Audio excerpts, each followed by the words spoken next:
Écoutez, mesdames, messieurs, je tiens à remercier avant de commencer quoi que ce soit au cours de cette cérémonie, juste préciser que vous avez été tous invités à répondre pour être présents ce soir. Et grand nombre d'entre vous ont eu la délicatesse d'oublier de répondre, ce qui a forcément entraîné un petit peu de désordre à l'entrée. Et je vous prie de bien nous excuser de l'organisation qui a pu vous permettre d'attendre un petit peu entre le froid et le chaud, puisque vous étiez situés près de la porte. Avant de pouvoir commencer cette cérémonie des vœux, il est évident qu'on ne peut pas commencer ces jours-ci une cérémonie quelle qu'elle soit sans avoir une pensée pour les événements qui ont eu lieu. Pour tous les citoyens français, ce qui s'est passé, c'est une atteinte profonde dans le cœur de tous. Le mot liberté, le mot égalité, le mot fraternité, la devise qui est inscrite sur les frontons de toutes les mairies, ont du sens, représentent quelque chose. Et même si on pouvait croire, depuis quelques années, depuis quelques temps, que les Français étaient un petit peu éloignés de cette devise, on s'est vite aperçu que dès qu'on touche à l'un de ces trois mots, le peuple français est capable de remontrer de manière très claire et très ferme qu'il est hors de question qu'on puisse nous faire taire. Il est hors de question de valider une quelconque inégalité sur notre territoire. Et le mot de fraternité et de solidarité, c'est quelque chose qui est très fort entre nous.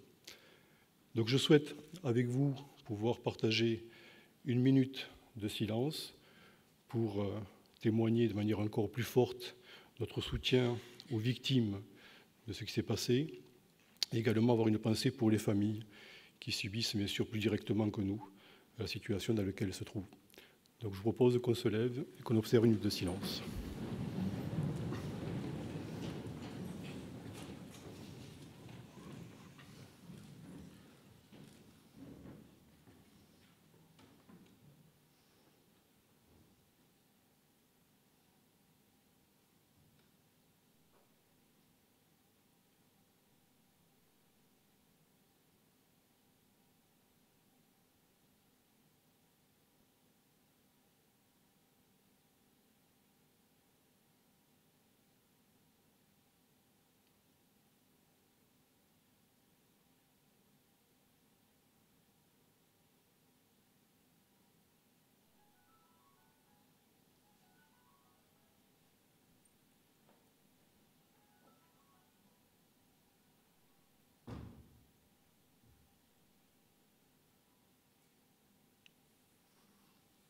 Je vous remercie.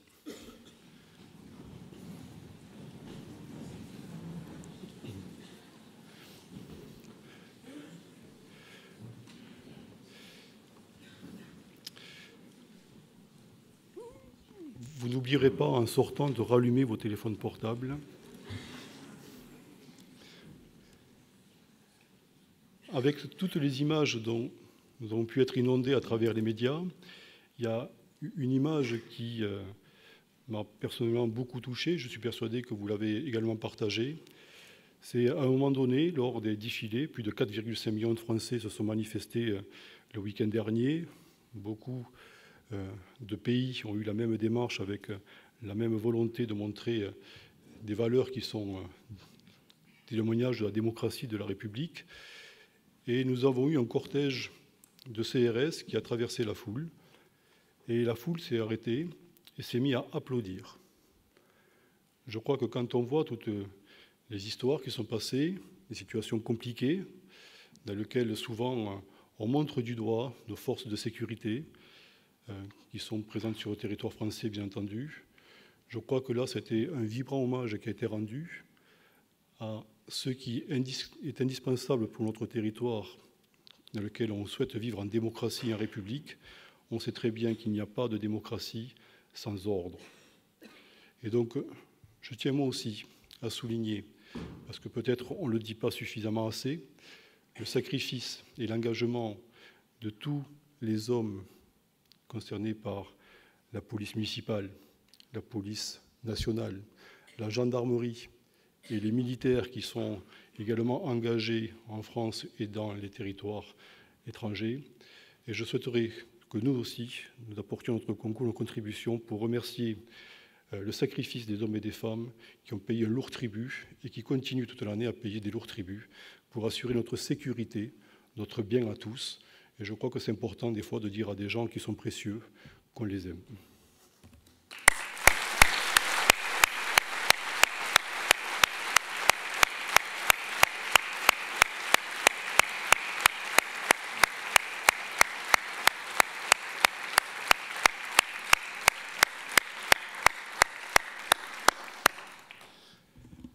Bien, après ce moment partagé, qui montre qu'effectivement les uns et les autres, on est d'accord sur toutes ces valeurs qui sont indispensables pour nous, mais nous allons essayer de faire la transition et commencer cette cérémonie des vœux. Et je vais demander à Sophie Saramito, la première vice-présidente d'agglomération, de venir me rejoindre, et également tous les vice-présidents qui constituent le bureau de notre communauté, de notre collectivité, à venir auprès de moi. Et pour détendre un petit peu l'atmosphère, c'est vrai que, messieurs, on vous aime beaucoup, mais c'est vrai que quand vous avez des jumelles ou des éthylotestes, on a un peu moins d'affection pour vous.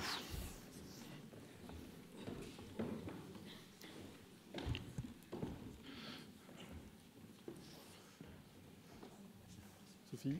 Tu mets le micro à ma hauteur.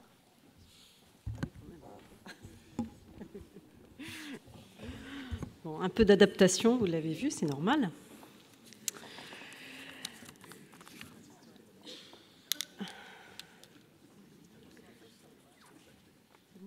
Bien rangé. Bon, très bien. Bonsoir à tous, chers amis, mes chers collègues, mon cher Guy, monsieur le président de la communauté d'agglomération. Donc, tu m'as demandé de faire un petit mot d'introduction pour cette cérémonie des vœux. Je t'en remercie. Et comme me l'a soufflé Armel, ça nous permet d'être acteurs pour un soir, donc dans ce nouveau pôle culturel. Donc voilà, merci de nous avoir invités à te rejoindre. Mes propos, mesdames et messieurs, seront simples. Ils salueront le travail que nous avons engagé depuis quelques mois sous ta présidence, mais surtout le travail qui nous attend tout au long de cette mandature. Car il est indéniable que plus encore que ces dernières années, le fait intercommunal est devenu incontournable. Nous pensons, travaillons, consommons, vivons à une échelle qui n'est plus celle de notre commune. Et même si la proximité est nécessaire et indispensable, l'essence même de ce qui fait la France, dit-on encore, personne ne remettrait ici en question l'intérêt de partager une même ambition, des choix structurants et prioritaires, des choix de solidarité, une vision d'avenir, tout cela porté, décidé par notre communauté d'agglomération de Saumur. Chacun des vice-présidents ici présents, à tes côtés, s'est engagé dans les missions qui sont de ses responsabilités, avec la volonté que des actions concrètes impactent et améliorent l'offre de services publics pour nos concitoyens. C'est ici la question des services culturels, là, l'adaptation des services de transport, là encore, la vigilance sur les tarifications des services au public, la qualité de l'environnement, notre mission d'écoute et d'accompagnement des jeunes Saumurois sans emploi, les conditions du développement économique, du tourisme. C'est une communauté d'agglomération au travail qui se trouve devant vous ce soir, consciente des responsabilités qui lui incombent, dans une période complexe à bien des égards, mais je sais que Guy abordera cette question. Le fait intercommunal va de pair avec le fait régional, permettez-moi cela. Et nous renforçons nos relations dans un intérêt général du territoire, avec la collectivité régionale, par une contractualisation qui passe par le Grand Saumur, mon cher Éric, forte sur le soutien de nos projets par des fonds régionaux, européens, mais aussi d'État, monsieur le sous-préfet, par l'intermédiaire du contrat de plan État-région notamment. Pour conclure, mon cher Guy, c'est une collectivité en ordre de marche qui aborde cette année 2015 et dont l'ensemble des élus, par ma voix, te souhaitent de bons vœux à toi et tes proches, qu'elle vous soit agréable. Merci.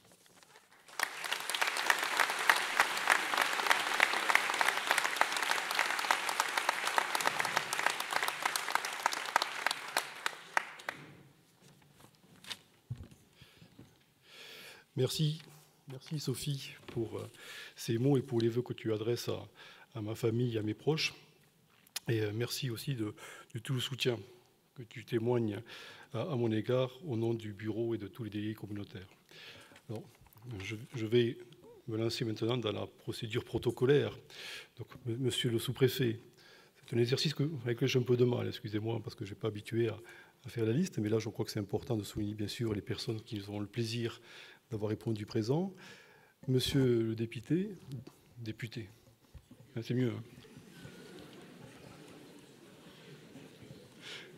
Monsieur le vice-président du Conseil général, Mesdames et Messieurs les conseillers régionaux et généraux, Monsieur le président du Grand Saumurois, Monsieur le président de la communauté de communes Loire-Longuet, j'ai fait un lapsus, me semble-t-il, Mesdames et Messieurs les maires et les élus municipaux, Messieurs les généraux, Monsieur le colonel, Madame le représentant le bâtonnier, Monsieur le commandant de police, Monsieur le représentant du commandant de gendarmerie, Monsieur le chef du centre de secours principal de Saumur, Monsieur le directeur général des services d'agglomération, Mesdames et Messieurs les chefs d'entreprise, Mesdames et Messieurs les présidents d'associations, Mesdames, Messieurs les directeurs de services, Mesdames, Messieurs les agents collaborateurs, et puis pour n'oublier personne, Mesdames et Messieurs, chers amis. Bienvenue au théâtre de la communauté d'agglomération de Saumur. Je crois que le succès de ce soir témoigne surtout d'une grande curiosité pour venir découvrir le lieu et voir comment effectivement les sous d'agglomération ont pu être engagés. Et vu votre curiosité, j'espère que vous êtes satisfait, puisque le résultat final est à la hauteur de nos espérances en tout cas. Et je crois que c'est un lieu que vous retrouvez avec grand plaisir et qui témoigne d'une histoire saumuroise qui est très forte et très fortement ancrée dans chacun des habitants.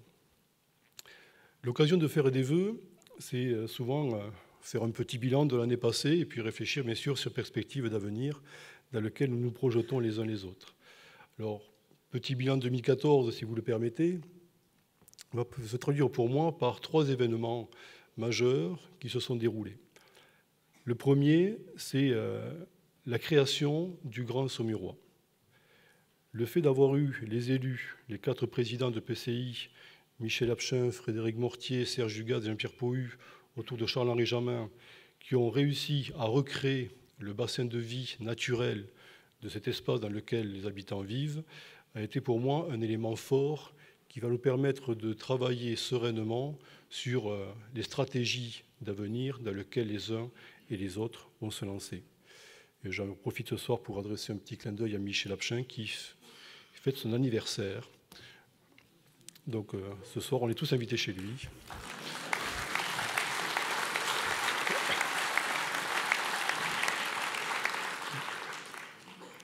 Effectivement, un lieu de territoire dans lequel les hommes et les femmes ont envie d'avoir des stratégies communes et partagées. Et à l'heure où les réformes territoriales sont en train de se dessiner, où l'année 2015, forcément, va apporter un certain nombre d'évolutions automatiques, il est temps que les hommes et les femmes de ce territoire puissent travailler ensemble pour pouvoir se réorienter. Les communautés de communes qui nous entourent, forcément, vont avoir à se poser des questions pour voir comment est-ce qu'elles vont continuer à évoluer, avec qui est-ce qu'elles vont pouvoir s'associer. Et là, il y a tout un travail qui est déjà engagé pour regarder la pertinence des territoires et comment les uns et les autres, les hommes politiques en responsabilité, peuvent continuer à porter le service de proximité que nos populations ont besoin. Parce que l'objectif final, quel qu'il soit, c'est bien le service aux habitants qui nous motive et nous passionne les uns les autres. Des communes vont se poser la question de savoir si ce n'est pas le moment de se regrouper. Et donc des idées de communes nouvelles sont aussi en train d'être réfléchies et établies.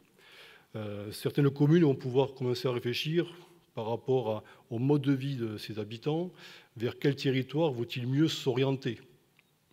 Et là-dessus, je crois qu'il n'y a rien qui est arrêté. Et je crois que tout le monde ferait une grossière erreur de penser qu'on peut s'orienter vers un espace ou un autre uniquement par la lorgnette financière. On ne peut pas construire un territoire d'avenir si on n'est pas d'accord sur un projet commun à partager. Et donc je crois qu'il faut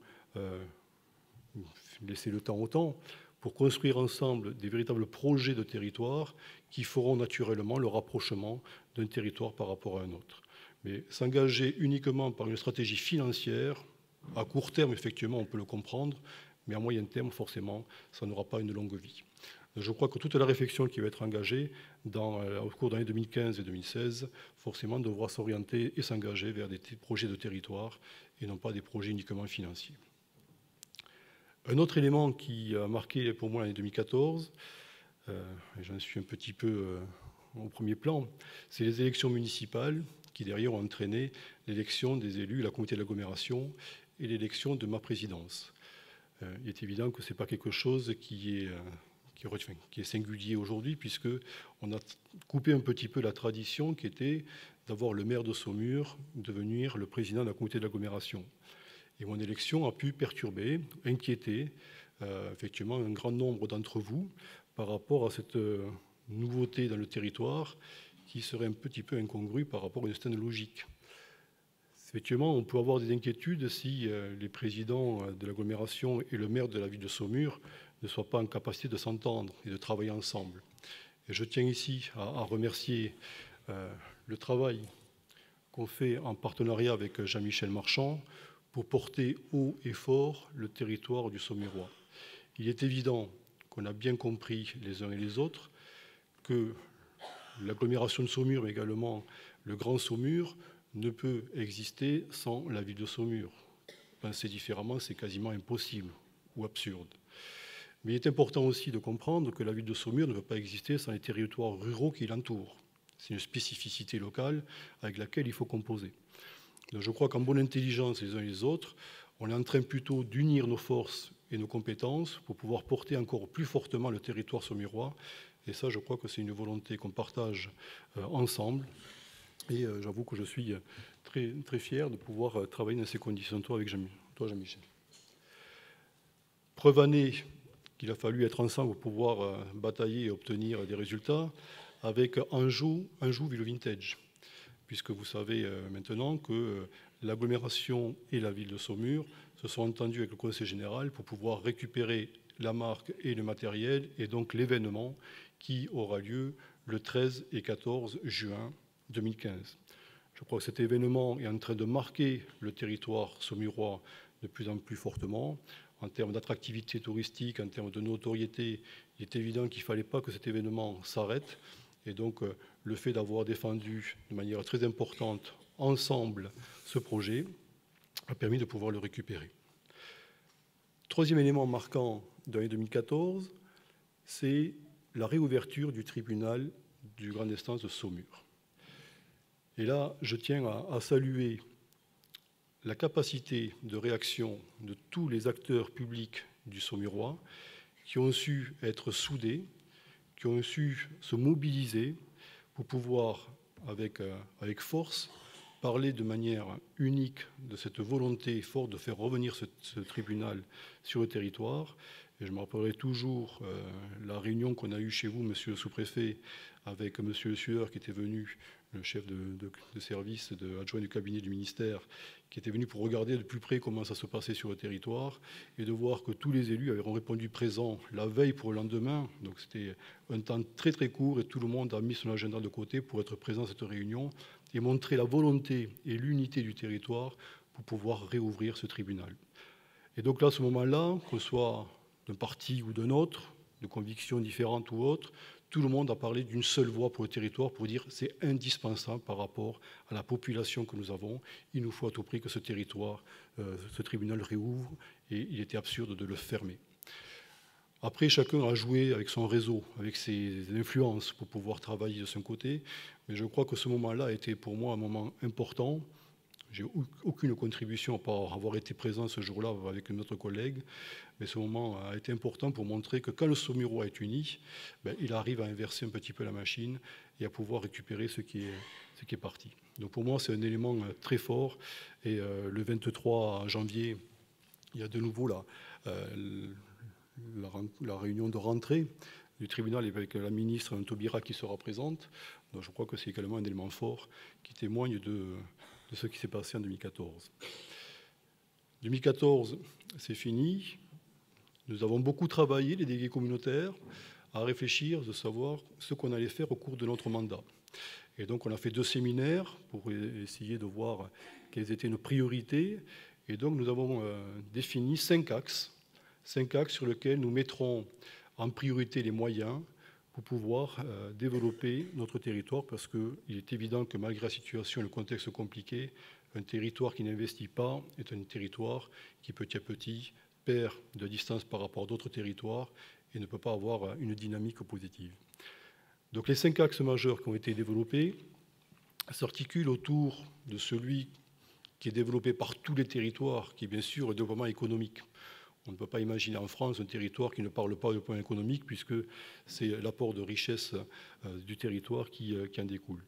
Donc il est évident que nous travaillerons fortement à développer nos zones d'activité économique pour les rendre attractives, pour les développer et avoir tous les équipements nécessaires qui seront présents, avoir toujours des ateliers relais, des usines relais qui sont en place, de façon à pouvoir répondre aux besoins endogènes, c'est-à-dire qu'on a beaucoup d'entreprises sur le territoire, peut-être qu'on ne le dit pas suffisamment, mais qui cherchent à se développer et à s'étendre, et donc nous sommes en capacité de pouvoir apporter des solutions.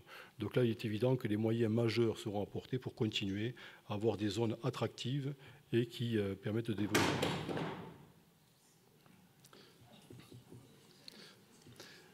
Ce n'est pas le moment de nous faire des frayeurs.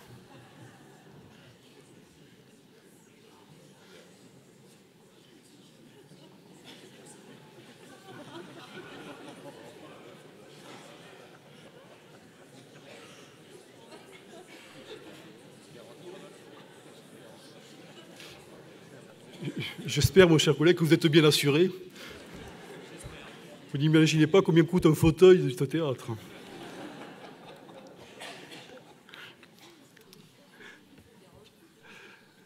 Et pour pouvoir continuer à travailler sur l'activité économique, effectivement, nous sommes en train de remettre en place l'agence de développement économique qui va du territoire de l'agglomération pouvoir rayonner au niveau du Grand Saumurois sur les 4 EPCI que sont le Génois, le Douessin, le Longuéen et bien sûr l'agglomération de Saumur. Donc on met des outils en place pour pouvoir développer encore plus l'activité économique.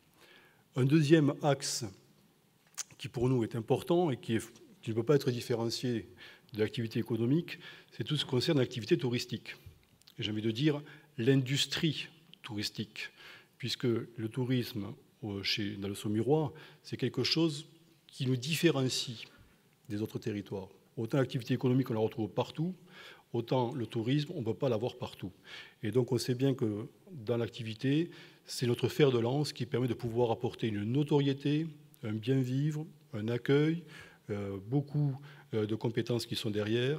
Et donc il est évident qu'on continuera à développer avec une stratégie qui est en train d'être affinée en 2015, que Sophie Sarmito portera au niveau de l'Office de tourisme, pour pouvoir vraiment avoir une volonté forte, partagée par le Grand Saumurois, pour pouvoir utiliser ce fer de lance pour continuer à développer l'attractivité du territoire. On a tendance à dire dans le domaine sportif, et je l'ai dit un petit peu tout à l'heure, c'était les vœux du PTI, que quand on est un sportif, si on veut continuer à progresser et à continuer à avoir des victoires, on a 2 façons de s'entraîner.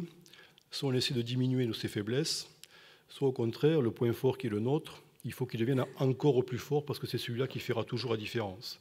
Et donc dans le Saumurois, le tourisme est notre point fort et doit le rester.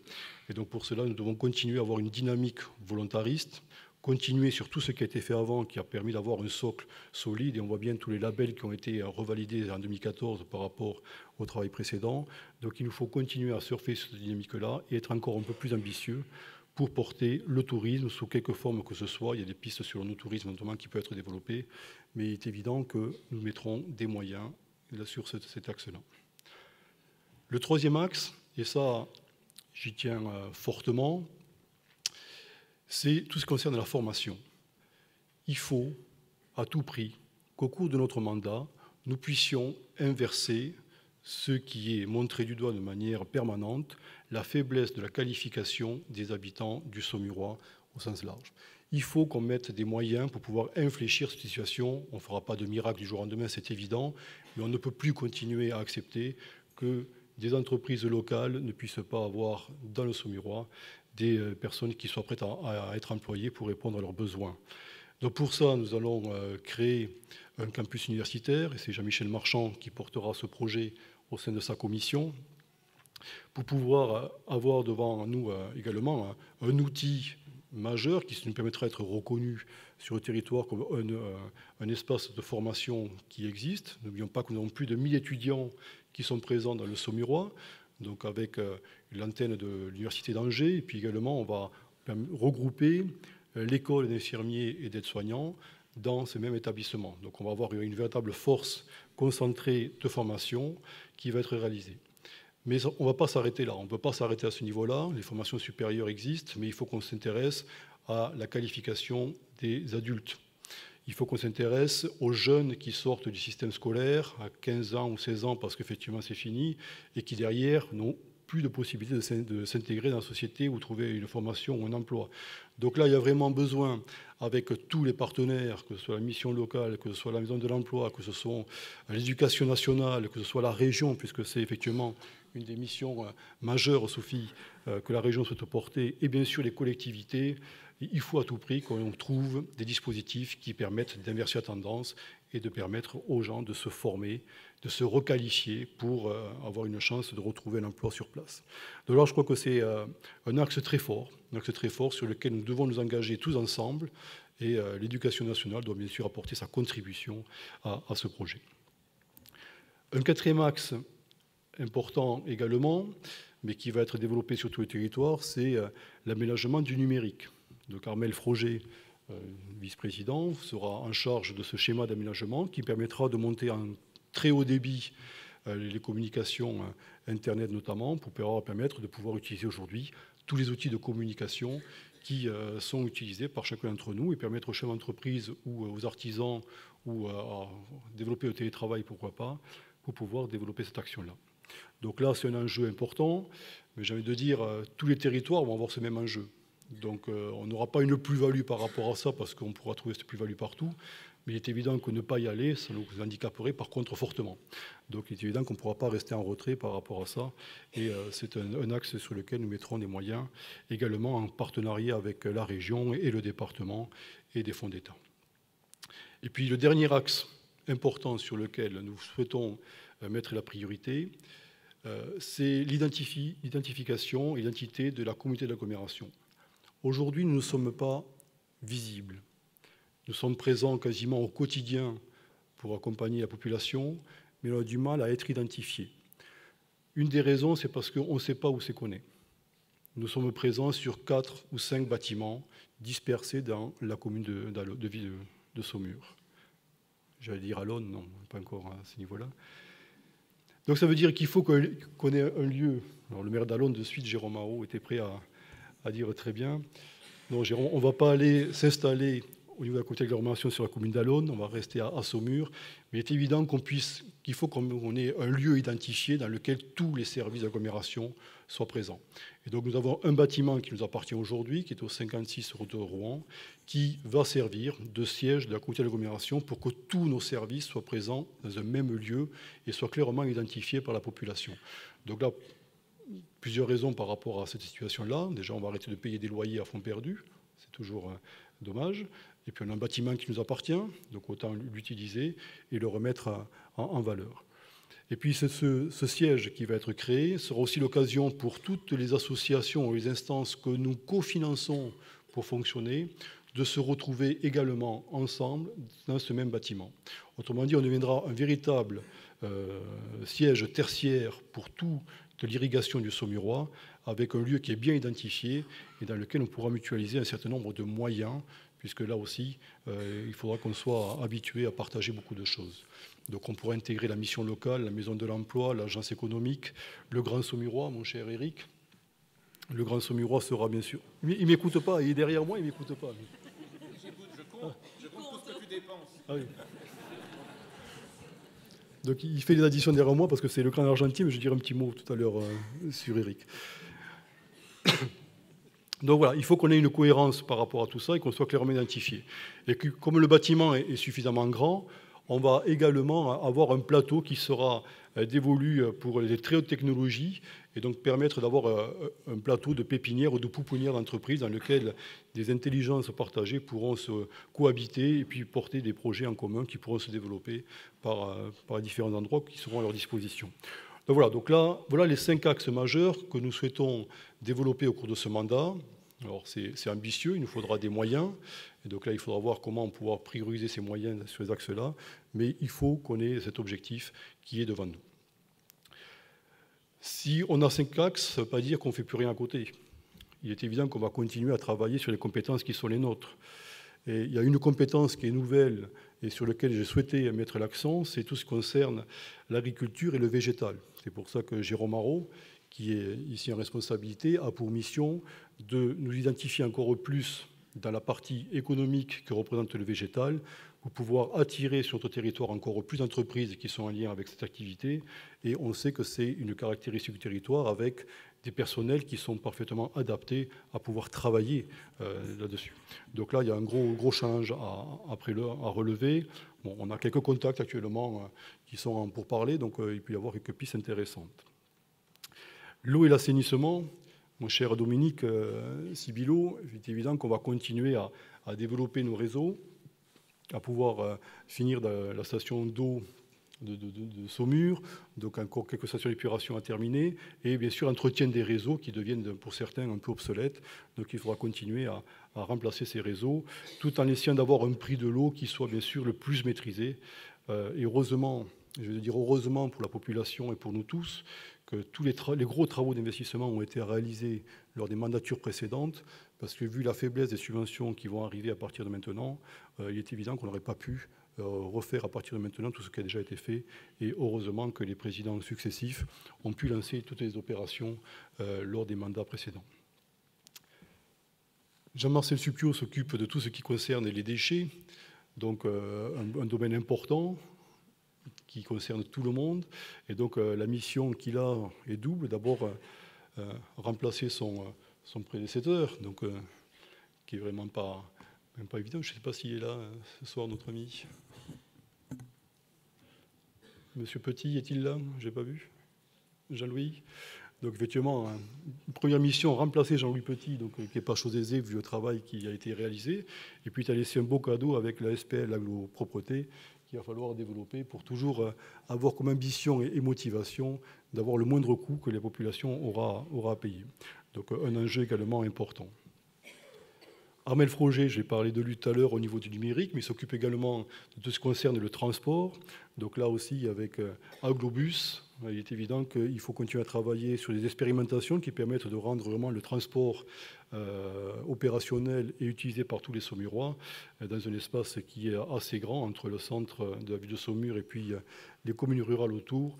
Donc il y a vraiment des enjeux d'expérimentation à réaliser. Et puis il faut aussi que la population s'habitue de plus en plus à utiliser les transports pour pouvoir répondre aux enjeux de demain également. Donc un travail important, Armel a réalisé. Florian Stéphane, qui se cache derrière moi, maire de la Braille-les-Pins, a lui pour mission de travailler sur les ressources humaines et établir un schéma de mutualisation. Donc mutualisation, c'est un mot qui est à la mode, on le tricote dans tous les sens, mais il est évident que de plus en plus, les services vont devoir travailler ensemble et voir comment on peut créer des synergies et à terme faire des économies d'échelle, sachant qu'il faut être très prudent. On parle d'économies d'échelle, ce n'est pas forcément dire qu'on va faire des économies financières, mais en tout cas, on augmentera l'évolution de la dépense. Donc il y a plusieurs enjeux qui sont derrière. Mais donc là, il faut que les uns et les autres nous travaillons ensemble pour pouvoir aboutir sur ce schéma. Sophie Saramito, j'ai déjà parlé au niveau du gros travail qu'il sera à faire sur la stratégie touristique du territoire. Donc là, un enjeu très très important. Et puis en plus, me suppléer en tant que première vice-présidente. Jacques Goulet, qui travaille, lui, sur tout ce qui est politique de l'habitat, les piscines et les politiques sociales. Donc là également, il est hors de question de baisser la voilure là-dessus. L'habitat, on sait très bien comment c'est important. Le travail qui a été fait sur l'amélioration thermique est un enjeu majeur également pour l'avenir. Donc il est évident qu'on continuera à travailler là-dessus. Et également, on va travailler sur une stratégie qui concerne le nouveau PLH, Programme local de l'habitat, qui pourrait éventuellement se transformer en PLUI. Donc il y a toute une question de fond à se poser. Et il faudra qu'avec les 32 maires de la communauté d'agglomération, on réfléchisse sur la pertinence de cette évolution-là, puisque c'est aussi un enjeu de développement et de stratégie pour l'avenir. Éric Touron, je le garde pour la fin. Jean-Michel Marchand, je dis, un gros travail à faire sur les formations. Là, je crois qu'on partage tous les deux par nos origines professionnelles cette volonté d'aller dans le sens de la qualification de la formation des jeunes et la qualification pour adultes. Donc là, il y a un véritable enjeu de territoire à mettre en place et la tâche ne va pas être aisée, mais en tout cas, l'énergie et la volonté, je sais qu'elle est présente. Sophie Tubiana, qui a une tâche importante qui concerne l'environnement. Donc l'environnement, c'est le contrat de territoire sur le Toué, avec des phases expérimentales qui sont en cours et sur lesquelles il faudra confirmer ou infirmer leur pérennité. Travailler sur les bords de Loire, avec les boires, avec l'association foncière pastorale qui est organisée également. Et puis elle a la lourde tâche de mettre en place le plan climat-énergie du territoire. Donc là également, tu ne le savais pas, mais je te le dis. Donc à travailler sur ce domaine-là qui permet de voir un petit peu comment le territoire évolue et organise ses politiques pour pouvoir toujours répondre aux enjeux de demain qui sont bien sûr importants. Lionel Fleutry, vice-président en charge de tout ce qui est équipement, zone d'activité et entretien du matériel communautaire. Donc Lionel s'arrache les quelques cheveux qui lui restent pour essayer de terminer le théâtre et tous les tracas qui sont inhérents à ce projet. Donc il a pris la succession de Michel Bataille, qui n'a plus de cheveux du tout. Et donc effectivement, la tâche est lourde et importante.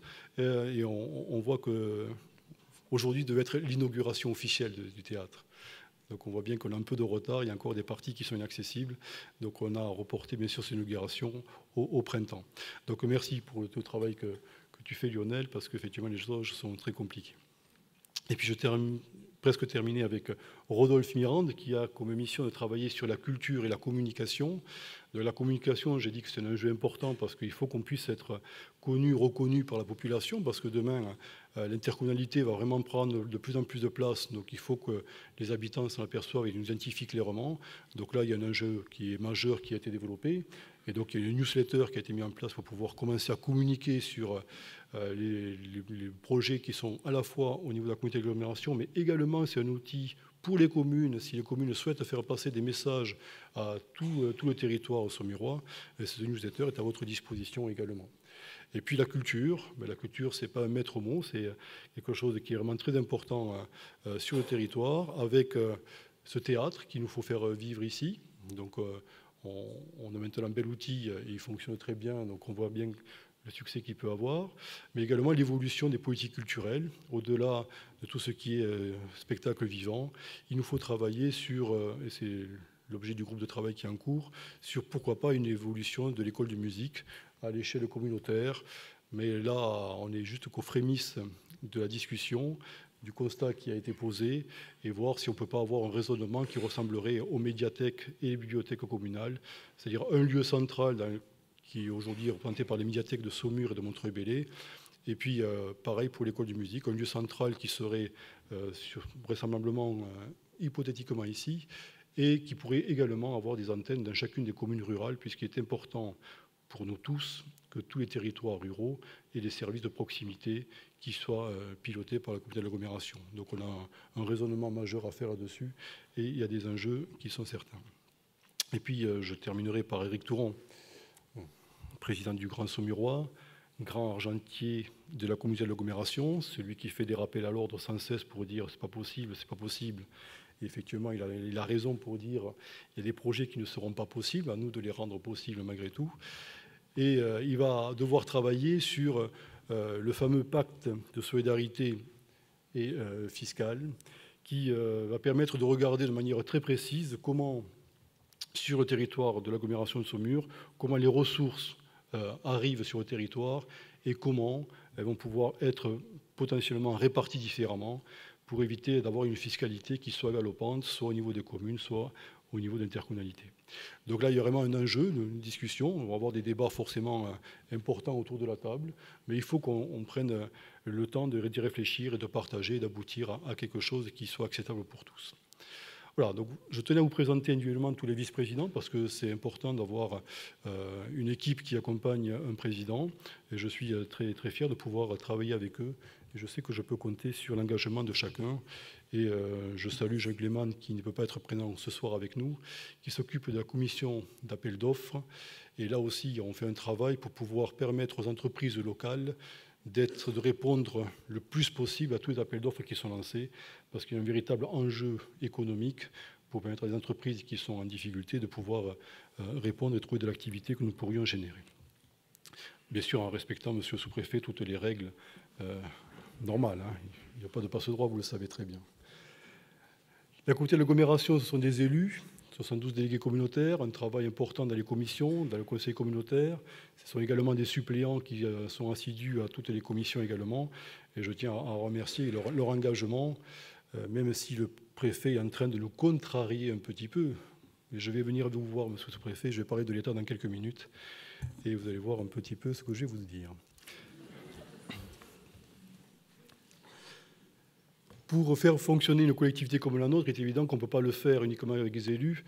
Et je tiens à souligner tout le travail qui est fait par nos collaborateurs, les plus de 150 agents qui sont sur la communauté de l'agglomération et qui œuvrent au quotidien pour pouvoir apporter ces services et appliquer les compétences. On a souvent tendance à dire que les fonctionnaires sont des planqués. Je peux vous dire que nous avons des collaborateurs de très haut niveau, d'une très grande conscience professionnelle, et je sais qu'on peut compter les uns les autres sur leur investissement pour être à nos côtés et porter nos politiques que nous décidons de mettre en place. Donc je tiens ici ouvertement à les féliciter et à les remercier de leur engagement. Et il est évident qu'une fois que j'ai dit ça, ce n'est pas pour qu'ils s'arrêtent, mais qu'ils continuent encore à réfléchir et à travailler. Les féliciter ici, pourquoi? Parce qu'il va falloir qu'ils nous accompagnent dans la réflexion qu'on va être obligatoirement amené à mettre en place, puisque les dotations vont commencer à faire défaut, les difficultés financières vont être partagées au niveau communal, intercommunal, et je ne parle pas du département. Donc c'est pour ça qu'il va falloir que chacun à son niveau puisse faire preuve d'imagination pour réfléchir différemment à l'organisation actuelle. Donc les services se connaissent le mieux, donc à eux de commencer à prendre cette décision entre leurs mains pour pouvoir anticiper la suite. Mais il est évident qu'il va falloir qu'on regarde le fonctionnement de notre collectivité différemment. Le fait de changer de siège va nous aider à restructurer l'ensemble des services. Et donc là, il faudra que tout le monde joue le jeu et s'interroge sur le fonctionnement qui pourrait être le plus optimisé. J'arrive à vous, monsieur le sous-préfet. Quelques mots sur l'État. Comment ne pas parler de l'État actuellement, vu la situation dans laquelle on se trouve les uns les autres?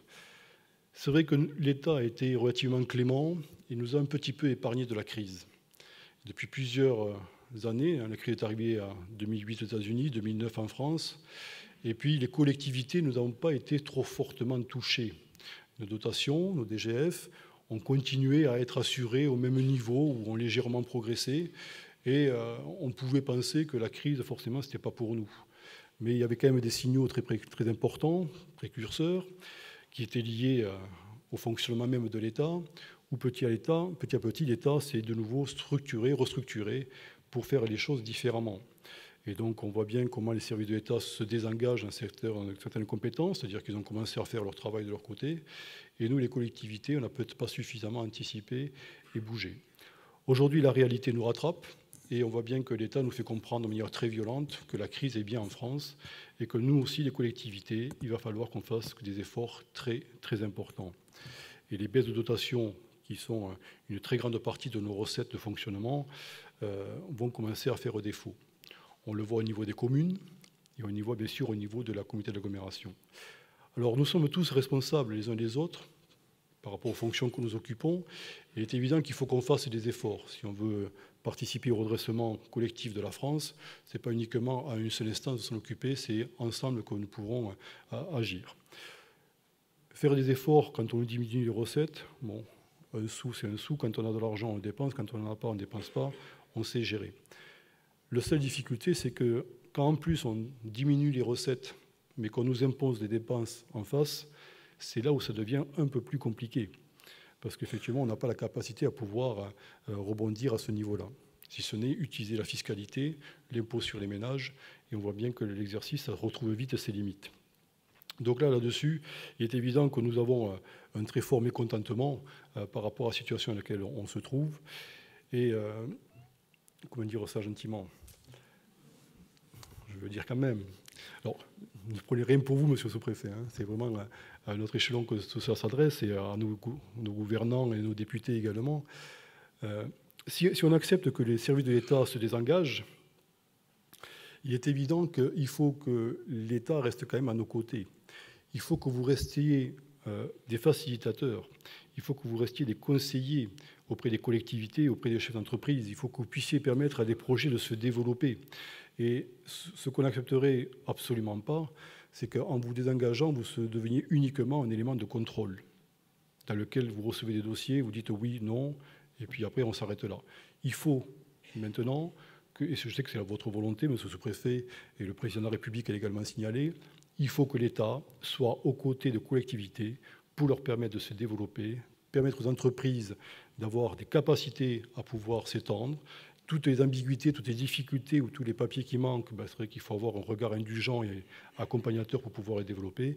Mais ça, effectivement, c'est de notre responsabilité. Et je pense que l'État doit, à ce niveau-là, jouer son rôle de facilitateur pour pouvoir permettre à nous-mêmes de continuer à nous développer. Là, je crois qu'il y a un message qui est très fort qui vous est adressé. Et je souhaite vraiment que cette prise en compte soit effective. Pour terminer, je vous ai un peu épargné, monsieur le sous-préfet, je ne vais pas être méchant. Alors, l'avantage que j'ai ce soir, c'est que l'État ne prendra pas la parole, donc je peux dire tout ce que je veux. Je me lâche également. Dernier point qui va permettre de finir ces vœux, cette cérémonie, c'est un vœu que je souhaite partager avec vous sur l'état d'esprit du Saumurois. Je crois qu'il faut qu'on arrête, les uns des autres, de voir le verre à moitié vide. Quand on parle de nous, on parle toujours de nous de manière négative. On a suffisamment de critères socio-économiques pour montrer les difficultés locales. Ce n'est pas la peine qu'on en rajoute, tout le monde les connaît. Mais à un moment donné, il faut qu'on soit des ambassadeurs un peu plus optimistes, un peu plus volontaires. Et nous sommes un peu trop habitués à être ce qu'on pourrait appeler des résignés réclamants. Donc, en pensant toujours que ça va venir des autres pour pouvoir avoir des moyens supplémentaires ou alors que quelqu'un va venir tout simplement nous aider à faire ce qu'on n'est pas capable de faire. Je crois que c'est utopique de penser à ça. Et donc, il est temps qu'on change notre état d'esprit, qu'on soit vraiment des ambassadeurs du territoire, qu'on pense à dire « oui, chez nous, les choses sont possibles. Oui, on a une capacité à faire. Oui, on peut vous accueillir. Oui, le Saumurois a des atouts qui sont extraordinaires, qu'on ne peut pas trouver ailleurs. » Et donc, que chacun d'entre nous portions une image beaucoup plus positive, beaucoup plus dynamique, beaucoup plus entreprenante de ce qui est une réalité, mais peut-être qu'on ne sait pas se vendre non plus. Ça peut être un mal français de ne pas savoir se vendre, et nous, on l'a encore davantage ici. Mais il y a plein de richesses sur le territoire, il y a plein d'entreprises qui réussissent. On peut nommer Denkavit, on l'a vu à la presse, on peut nommer Brotier, on peut nommer Eltube, on peut nommer ACP. Donc beaucoup d'entreprises ont des projets d'extension, et c'est à nous de le montrer un peu plus peut-être. Alors, il est évident que j'ai une pensée particulière ce soir pour les salariés d'Altia, qui, eux, ont des difficultés fortes, et il est évident qu'on va les accompagner jusqu'au bout. Mais on a un territoire qui bouge, et qui rayonne, et qui est capable de faire beaucoup. Donc, il faut que chacun d'entre nous ici, ayons un discours positif, qui permette de montrer qu'on est capable de se relever les manches les uns les autres, de parler d'une seule voix quand il s'agit d'avoir un territoire uni pour porter des messages ensemble, et que ça puisse se savoir et se mettre en place. Ce n'est pas les autres territoires qui viendront développer le Saumurois. Ne comptons pas sur eux. Donc on est en concurrence avec des grands territoires qui sont dans le Choletais, les régions angevines, le Segréen, qui eux ont la capacité de pouvoir se serrer les coudes quand il faut. Il faut que nous ayons, nous, le même état d'esprit et la même volonté d'avancer. Donc je crois que c'est un des vœux que j'ai envie de partager avec vous le plus fortement, que chacun qui puisse parler du Saumurois, quelle que soit sa fonction, quelle que soit sa situation, puisse être un ambassadeur positif, dynamique, entreprenant de l'image du Saumurois, quel que soit l'endroit où on se trouve chez nous. Voilà. Mesdames, Messieurs, je souhaite avec vous partager ces vœux de 2015. Merci d'avoir été présents ce soir. Je souhaite à tous et à tous une très grande année 2015, beaucoup d'audace, de dynamisme, de volonté et de détermination. Bonne et heureuse année.